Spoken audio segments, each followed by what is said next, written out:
a service of CNC Worldwide.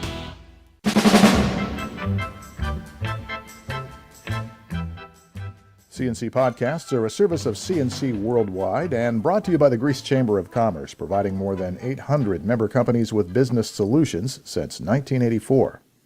Attorney Chris Thomas has filed a motion on behalf of Aquinas High School to overturn the Section 5 decision, forcing the team out of the Section 5 playoffs.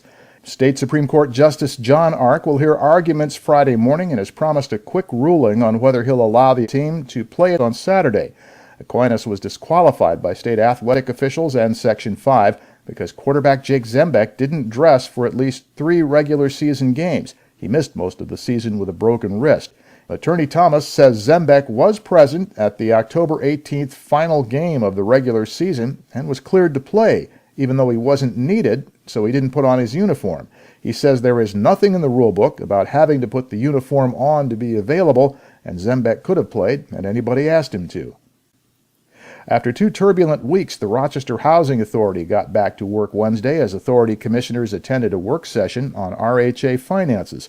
Authority members opened the session to the public, saying they were following up on a pledge to be more transparent.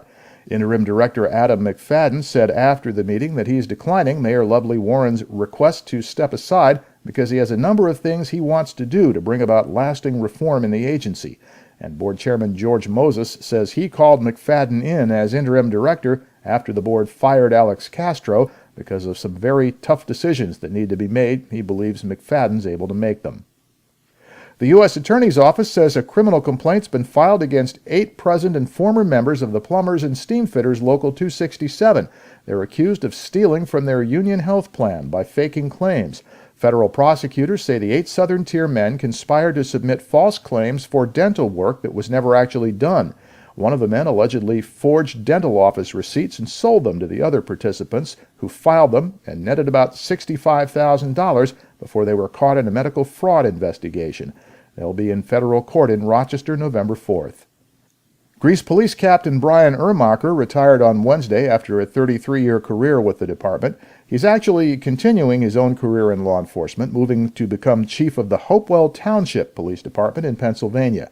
Captain Ermacher headed the 2nd Platoon, and he was the department's acting chief from April 2009 through February 2010.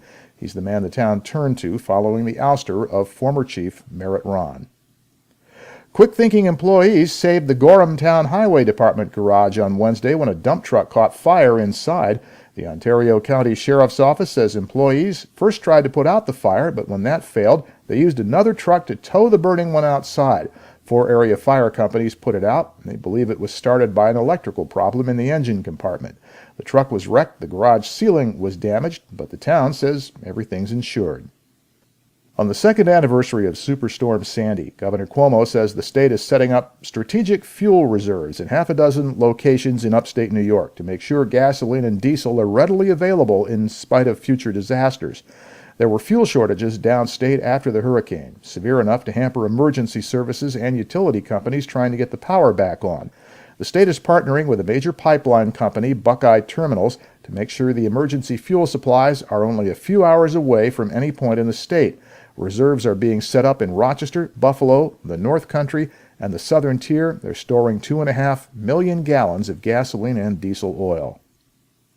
Wine Enthusiast magazine has named New York State the Wine Region of the Year over nominees including Champagne, France, Chianti Classico, Italy, and the Sonoma Coast of California.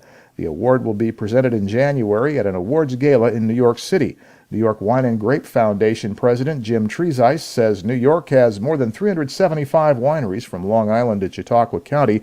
Trezice, whose job of promoting New York wines just got easier, says it's an honor to the state's growers and wineries and caps a 30-year effort to improve the quality of New York wines. Your next CNC podcast is whenever you click on one of our pages and catch one, and we post updates as necessary. I'm Bud Lowell, CNC News.